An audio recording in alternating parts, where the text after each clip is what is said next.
My name is Edward Nimsima, and I am a co-founder of Last Drop Africa. My name is Alex Karamoja. I'm a co-founder at Last Drop Africa. It's a media non-profit organization that focuses entirely on climate change storytelling.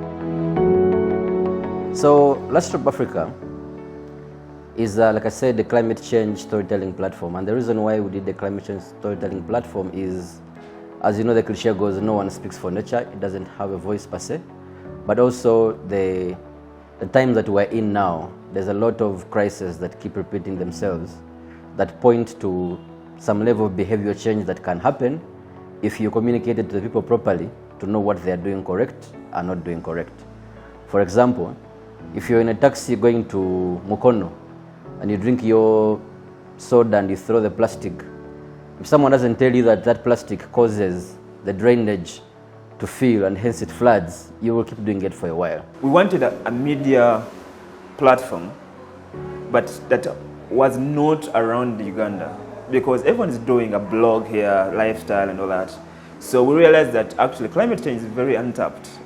It's a virgin area that many people haven't actually rose their sleeves to actually dive into it. So we decided to actually shine a spotlight on it. We want to bring that conversation that happens at the COP27 somewhere and make it simpler for our audiences to know that they are contributing to the danger of the environment, and then give them options on how to undo what we have done for a better planet. I came back from university. I was doing my master's at Aga Khan University in Nairobi, the Graduate School of Media and Communications, and I met my friend Edward Nimsima, with whom we've worked for some time. He entered the boardroom of our office, and I told a colleague to lock the room. Told him we're not leaving unless we have an actual social impact opportunity that we're doing for the environment. I mean, we came up with random ideas, journalism, websites, blogs, entertainment, but I felt like the project that we should do should have an actual impact on the community on top of obviously making money, because we're not exactly a charity organization. So this is how the Last Drop Africa came about. The name Last Drop Africa is in essence to communicate some level of fear or suspicion. Like, what if you're here and you just drank the last drop of water, or you've eaten the last insenene? What are you willing to do environmental-wise to conserve that last thing? We work with different people in different categories. We have lawyers, we have creatives, we have IT guys and stuff like that.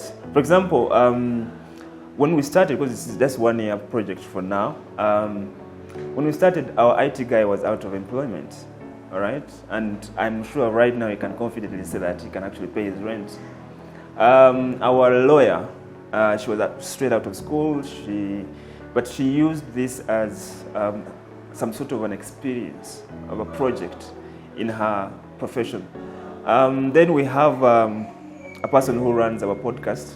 She's a very well-trained journalist, and she's actually done a lot of amazing work. We've elevated her to a place where she can now host, she's now hosted very many panels and stuff like that. So we've just created employment without actually intentional about it, but we've created employment with the people we work with, and we're actually going strong because we're growing and growing and growing. The interesting thing is that most people don't know the relationship between the climate and hunger. But if someone is unable to grow food on a piece of land they were growing food on, that means they don't have enough to eat, which means they're going to starve. Hunger and drought, globally, it is something that has been overshadowed by very many things. War, COVID, football and all that. People don't really give a damn about it.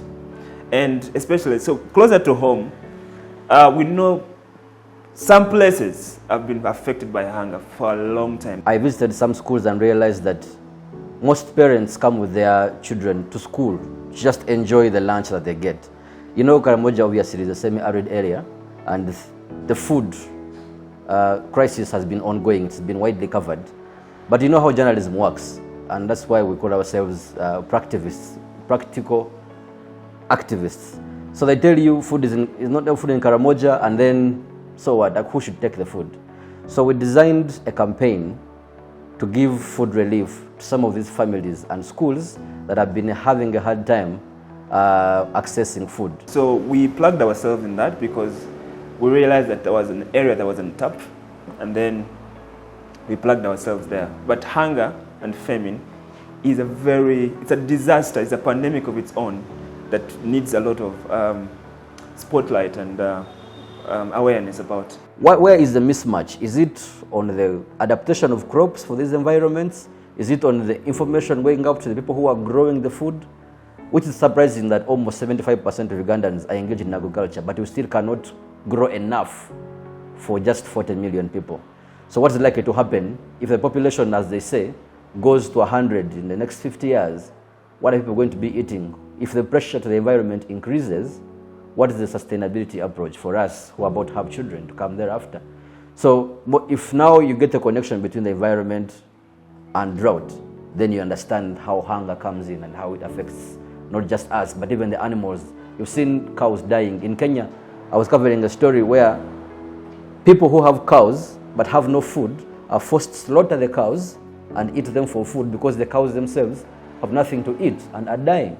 So that's the kind of connection that we are trying to build for people to appreciate the work we're doing and actively engage in it. So we are going to Karamoja on 11th December.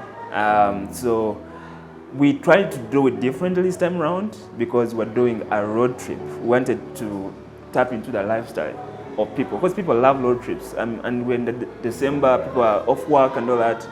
So if you can do a road trip while contributing to something monumental to society, why not do it? Because you're paying 200,000 and 100K is going to the food, 100K is going for your enjoyments. So we're calling upon everyone to jump on this last meal road trip to Karamoja and then bring a smile to someone in Karamoja. In Africa, how Ubuntu was set up is that I could not starve if my neighbor has something to eat. And there are so many people here in Kampala who have a lot to eat. They spend quite a bit in bars. They can afford to eat 3 meals a day. When there's their brother next door who hasn't eaten in a month and is counting on you to at least save this one meal that you could have not, you won't even finish and give to them. So we're trying to build that relationship. Feel the pain that your neighbor is feeling while you're doing what you're doing. It's what the Ubuntu system was back in Africa. We're trying to rejuvenate that. We're taking the proceeds of that campaign on December the 11th. So that's the campaign we've been doing. It's called My Last Meal. So far we've collected about 3 million Ugandan shillings. We hope to ramp that up to about 10. And then by the time the campaign ends, we're able to take something substantial to these people. Yeah, so bring that last coin. Thank you.